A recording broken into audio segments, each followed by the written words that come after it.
ఇక్కడే ఉంచండి. కొన్ని దేవుని మాటలు మనం నేర్చుకుందాం. లోకమంతా కూడా దుర్నీతితో నింపబడి ఉంది. ఏ నీతి? లోకమంతా దుర్నీతితో నింపబడి ఉంది. ఆ దుర్నీతి మధ్యలో నుండి దేవుడు మనల్ని ఏం చేశాడంటే నీతిమంతులుగా చేశాడు. కొంత గట్టిగా చెప్పండి. లోకమంతా దుర్నీతితో ఉంటే ఆ వాళ్ళ మధ్యలో నుండి దేవుడు మనల్ని నీతిమంతులుగా మార్చాడు. యేసయ్య మరణించడం ద్వారా, యేసయ్య శిలువలో రక్తం కార్చడం ద్వారా, యేసయ్య శరీరం నాగడి చాళ్ళ వలె దున్నబడటం ద్వారా, యేసయ్య మరలా సమాధిలో పెట్టబడటం ద్వారా, తిరిగి లేపబడటం ద్వారా ఆయన మనకిచ్చినటువంటి గొప్ప ఆధిక్యత ఏమిటంటే నీతిమంతులు ఉన్నట్లు చేశాడు. స్తోత్రం కలుగును గాక. పూర్వ దినాల్లో అబ్రహాము విగ్రహారాధికుడుగా ఉన్నప్పుడు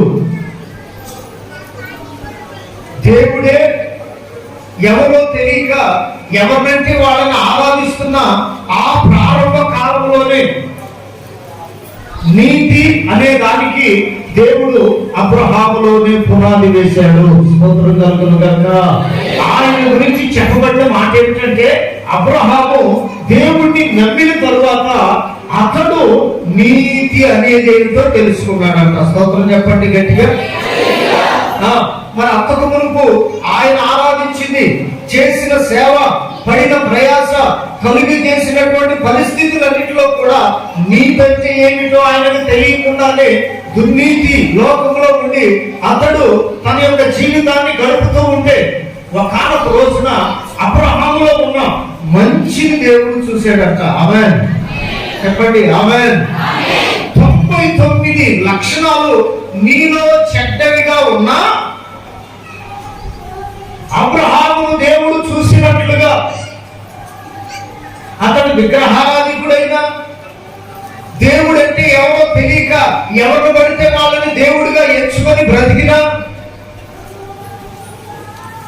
అతని కులం ఏదైనా, అతని మతం ఏదైనా, అబ్రహాములో ఉన్నటువంటి ఓ మంచి స్తోత్రం కలుగును గాక. చెప్పండి హల్లెలూయా.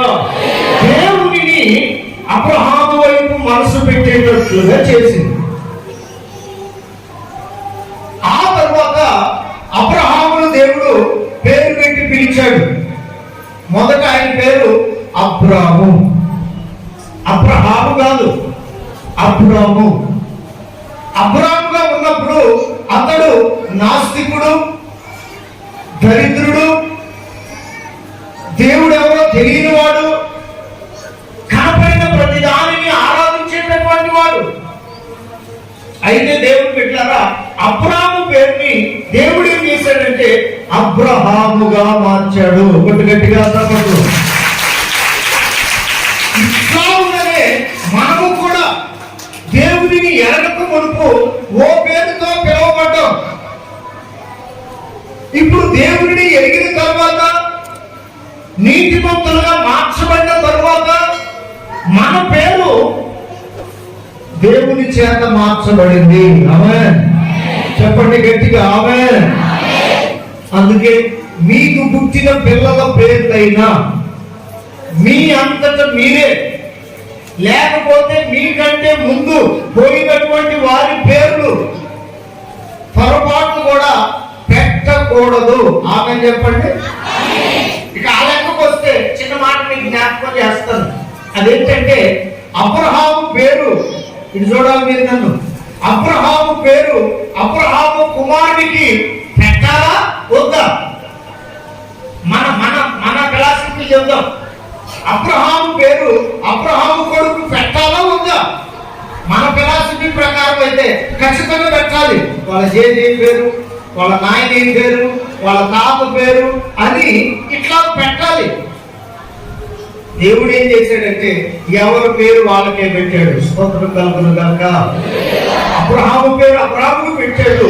అబ్రహాము కుమారుడైన ఇస్సాకులకు ఇస్సాకు అని పేరు పెట్టాడు. కానీ అబ్రహాము పేరు పెట్టలేదు, తేరాహు పేరు కూడా పెట్టలేదు.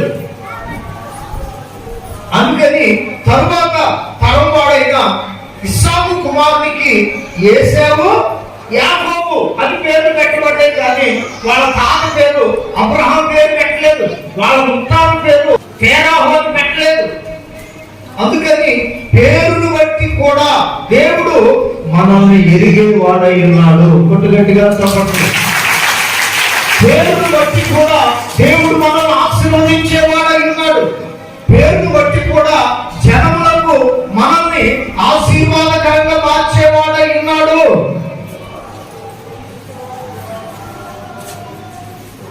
అందుకని ఈ ఆత్మీయ యాత్రలో అబ్రహాముగా పేరు మారిన తర్వాత, అబ్రహాముకు అన్న ఆ పేరుకి అర్థం ఏమిటంటే విశ్వాసులకు తండ్రి.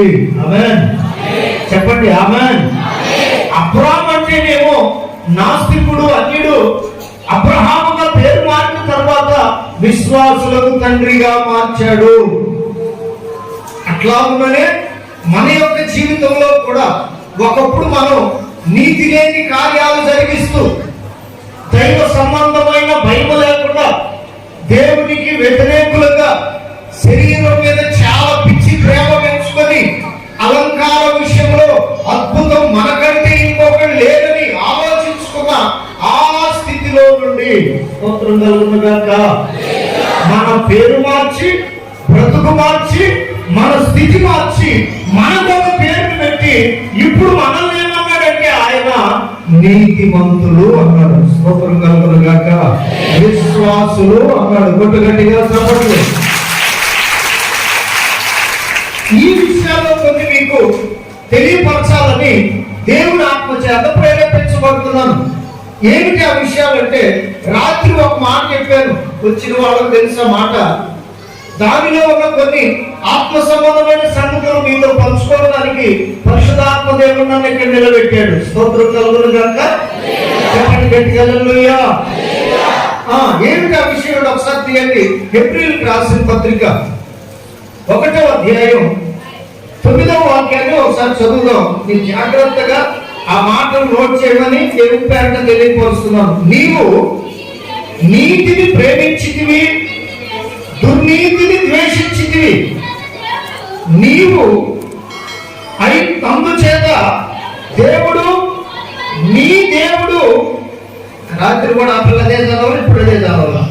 అందుచేత దేవుడు నీ దేవుడు, అది లేదా నీ బైబిల్లో, దేవుడు నీ దేవుడు నీ తోటి వారి కంటే నిన్ను హెచ్చించున్నట్లుగా ఆనంద తైలముతో అభిషేకించను. చప్పట్లు కొట్టు దేవుని గలపడతాం.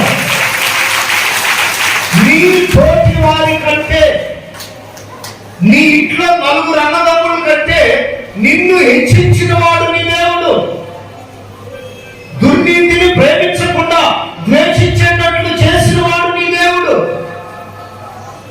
నీతిని ప్రేమించేటట్లుగా, ఆ నీతి ఎవరో కాదు, ప్రభువైన యేసుక్రీస్తే కనుక ఆయనను ప్రేమించేటట్లుగా నలుగురిని ఇంట్లో అక్క చెల్లెలు ఉంటే వాళ్ళందరికంటే కూడా నిన్ను హెచ్చించిన వాడు నీ దేవుడు. నీ స్థితిగతులన్నీ మార్చాడు, నీ పరిస్థితులన్నీ మార్చాడు. ఒకప్పుడు దుర్నీతి కంపు చేత, లోకంలో ఉన్న నటన చేత నశించిపోతూ, దుర్మార్గపు ఆలోచనల చేత నింపబడి, నీవు బాగుపడక ఇంకొకరిని బాగుపడనివ్వకుండా చేస్తున్న ప్రతి కార్యము నుండి, ఆ కంపులో నుండి దుర్నీతిని ద్వేషించేటట్లు చేసి నీతిని ప్రేమించేటట్లుగా మార్చాడు. దేవునికి మహిమ కలుగును గాక. చెప్పండి గట్టిగా ఆమేన్. హల్లెలూయా. చెప్పు గట్టిగా హల్లెలూయా. ప్రియమైనటువంటి దేవుని బిడ్డలారా, ఒకసారి ఆలోచించండి దేవుని మాట. దుర్నీతిలో ఉన్నప్పుడు, లోకంలో ఉన్నప్పుడు, నీ పేరు మారినప్పుడు, నీ మనసు మారినప్పుడు, నీ బుద్ధిలో మార్పు లేనప్పుడు ఎట్లా ఉన్నావు? ఇప్పుడు దేవుని మందిరానికి వస్తున్న తరువాత, మనసుని మార్చుకున్న తరువాత, బుద్ధిలో మార్పు వచ్చిన తరువాత, దుర్నీతిని ద్వేషించిన తరువాత, నీతిని ప్రేమిస్తున్న తరువాత, ఇప్పుడు మనం ఎంత ఎంత నెమ్మదిగా, ఎంత నమ్మకముగా, ఎంత ఆరోగ్యముగా ఉంటున్నామో ఒకసారి ఆలోచించమని దేవుని పేరట తెలియపరుస్తున్నాను. ఆమె దేవుని నమ్మకములకు పురుషులు తాగుబోతులయ్యారు, పాన్పరాకం వాళ్ళు, గుట్కాలు వేసుకునేవాళ్ళు, గుట్టకబడకుండా ఉండటానికి ఏమంటే ఇక చేయాల్సినటువంటి వారికి అనుకూలమైన పనులన్నీ చేసేవాళ్ళు. ఈ దినమందు తెల్లని వస్త్రాలు ధరించుకొని ఎంత చక్కగా దేవుని మందిరంలో కూర్చున్నారంటే ఇది కదా నీతిని ప్రేమించడం అంటే. పురుషుల వరకు చప్పట్లు కొట్టండి. ఇదే కదా, ఇంటి కోసమే కదా దేవుడు మిమ్మల్ని ఎన్నుకున్నది. నెంబర్ 2, మన విషయానికి వచ్చేటప్పటికి ఒకప్పుడు మనకున్నటువంటి దురాశలు, వ్యతిరేకమైన క్రియలు, దుర్నీతి సంబంధమైన కార్యాల్లో మనం ఏడవబడుతున్నప్పుడు వాళ్ళు తాగటం వలన మీకొచ్చేది కష్టం, వాళ్ళు పాన్పరాలు గుట్కాలు వేసుకోవడం వల్ల మీరు నలిగిపోయేవాళ్ళు. ఆ కంపు భరించలేక, అది ఎవరితో చెప్పుకోవాలో తెలియక, ఏమిటి నా బ్రతుకు, ఏమిటి నా కుటుంబ పరిస్థితి, పిల్లల యొక్క పరిస్థితి ఏమిటని ఆలోచించిన దినాలలో స్త్రీలారా, దేవుడు మిమ్మల్ని ప్రేమించి మీరు ఇంట్లోనే కాదు సంఘములో కూడా నీతిని ప్రేమించేవారుగా ఉండాలని దేవుడు మీ తలలు పైకెత్తి విచ్చలవిడి తలము నుండి, వ్యతిరేకమైన క్రియలు జరిగించే పరిస్థితి నుండి దుర్నీతిని ద్వేషించేటట్లుగా చేసి నీతిని ప్రేమించేటట్లుగా మార్చాడు. చప్పట్లు కొట్టండి ఆడవాళ్ళు. ఇప్పుడు చూడండి, మీ ఇద్దరి మధ్య, భార్యాభర్తల మధ్య, కుటుంబంలో ఉన్న పిల్లల మధ్య దేవుడు ఎంత సంతోషాన్ని కలుగు చేసాడు. 64వ అధ్యాయం అనుకుంటా, ఒకసారి చూడండి నా మాట. యెషయా గ్రంథం 64వ అధ్యాయం 5వ వాక్యం తీయండి ఒకసారి. యెషయా గ్రంథం 64వ అధ్యాయం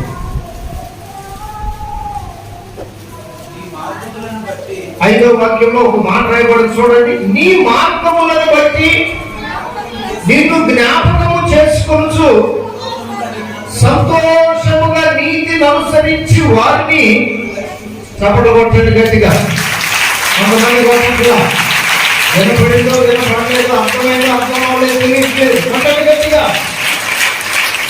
దేవునికి మహిమ కలుగును గాక.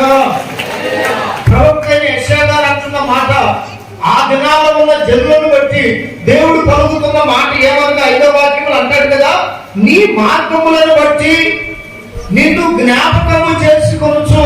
ప్రభువా, దేవా, నీ మార్గములను బట్టి. ఇది చూడాలి, మీరు బైబుల్ చదివిన వెంటనే మీరు తల పైకి ఎత్తాలి. చదివేటప్పుడే చూడండి, మిగిలినప్పుడు నన్ను చూడండి. మీ తలలో దించబడకూడదు. వాక్యం వినేటప్పుడు స్తోత్రం కలుగును గాక. చదివేటప్పుడు మాత్రమే చూడండి. దేవునికి స్తోత్రం చెప్పండి గట్టిగా. హల్లెలూయా. ఏంటి ఇక్కడ 400 చేతులు కనపడలేదు నాకు? గట్టి గట్టి 2 చేతులు ఎందుకు చెప్పండి. హల్లెలూయా, హల్లెలూయా. లేదురా, దమ్ముగుర్తు లేదండి. 5వ వాక్యంలో అంటాడు కదా, నీ మార్గములను బట్టి నిన్ను జ్ఞాపకము చేసుకొనుచు సంతోషముగా. ఆమేన్. ఈ రోజు నీ కుటుంబంలో సంతోషం ఉండటానికి గల కారణం ఏమిటంటే దేవుని నీతిని ప్రేమించడమే. నీతిమంతుడైన దేవుని ప్రేమించడమే దానికి కారణం. అందుకని అంటాడు అక్కడ, నీతిని ప్రేమించితివి, దుర్నీతిని ద్వేషించితివి. ఇందును బట్టి దేవుడు, నీ దేవుడే, నీ సహోదరులందరికంటే, నీ తోటి వారందరికంటే, నీ సహోదరులందరికంటే నిన్ను హెచ్చించున్నట్లు, స్తోత్రం కలుగును గాక. చెప్పాలి గట్టిగా, నిన్ను హెచ్చించున్నట్లు దేనితో నిన్ను ప్రత్యేకపరిచాడంటే ఆనంద తైలం. చెప్పండి, దేంతో? ఆనంద తైలముతో. నిన్ను హెచ్చించడానికి దేవుడు ఆనంద తైలాన్ని ఉపయోగించాడు. అందుకని అంటాడు, ఇప్పుడు సంతోషం ఉండటానికి కారణం ఏమిటంటే సంతోషముగా దేవుని నీతిని ఏమన్నది అక్కడ?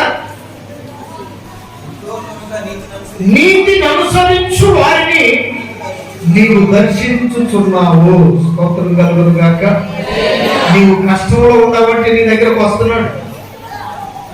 నీవేమైనా బలహీనుడుగా ఉన్నావంటే నిన్ను దర్శిస్తున్నాడు. దేవుడు దర్శించే కాలం ఎవరికి తెలియదు. దేవుడు నిన్ను దర్శించే కాలం నీకు తెలియదు. అందుకనే తన దూతలను మనకు కాపలాగా ఉంచాడంట. స్తోత్రం కలుగును గాక. సంతోషంతో నీతిని అనుసరించేవాడుగా, అనుసరించే వ్యక్తిగా నీవు ఉంటే ఖచ్చితంగా దేవుడు దర్శిస్తాడు. ఆయన నిన్ను దర్శించే దేవుడై ఉన్నాడు. నీకున్న పరిస్థితులన్నిటిలో నుండి ఆయన దర్శన కాలంలో నిశ్చయముగా నీకు జయము కలుగునుగాక. కలుగుతుంది. ఇదే దేవుడు దర్శించటం అంటే. కొన్నిసార్లు మనం చాలా రోజుల నుండి ప్రార్థన చేసి అలసిపోయి ఇక ఈ కార్యం జరగదు, ఈ మేలు నేను పొందలేను, ఇక నా గర్భం తెరవబడదు, నా అప్పులు తీర్చబడవు, నా రోగం కుదర్చబడదు.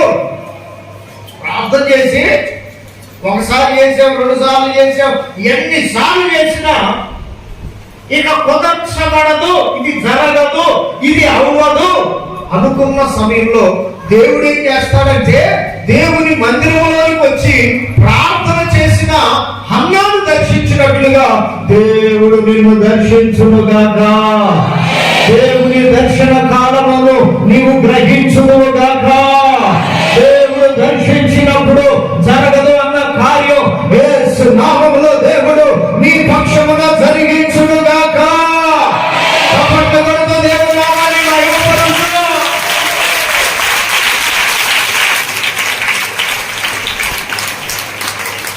లేదు జరగదు అంటే దేవుని మందిరంలో ప్రార్థన చేసిన అన్నా విషయంలో అద్భుతము దేవుడు చేశాడు. దర్శించే కాలం అది. వెంటనే చూడండి, దేవుడు ఆయన దర్శన కాలంలో అక్కడ ఉన్నటువంటి సేవకుని నోట ఈ మాట పలికిస్తాడు. ఏమంటాడంటే, నీవు కోరుకున్న మనవి, నీవు దేవుడి దగ్గర ఏ మనమైతే చేసుకున్నావో అది దేవుడు నిశ్చయముగా నీ పక్షాన జరిగించునుగాక. ఈమె ఇంటికి వచ్చింది. హన్నాను ఎల్కానా కూడగా దేవుడు హన్నాను జ్ఞాపకం చేసుకున్నాడని స్పష్టంగా బైబిల్లో రాయబడింది. నీ పరిస్థితి కూడా అంతే. నువ్వు ప్రార్థన చేసి అలసిపోయి మౌనంగా ఇది జరగదు అనుకుంటే దేవుడు తన దర్శన కాలమందు నిన్ను దర్శించువాడై ఉన్నాడు. చెప్పండి ఆమేన్.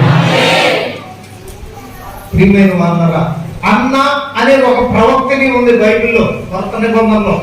ఆమెమో అన్న, ఈమెమో అన్న అని ఒక ప్రవక్తని ఉంది. ఈమెను గురించి రాసిన మాట ఏమిటంటే, కొన్ని 7 సంవత్సరాలు తన భర్తతో కాపురం చేసి ఆ భర్త చనిపోయిన తరువాత ఈమెట దేవుని మందిరంలోనే ఉంటూ, దేవాలయంలోనే ఉంటూ ఉపవాస ప్రార్థన యందు ఈమె గడుపగా ఈమెను గురించి రాయబడిన మాట, చాలా సంవత్సరాలు బ్రతికి దేవుని చేత అంగీకరించబడింది. స్తోత్రం కలుగుగాక.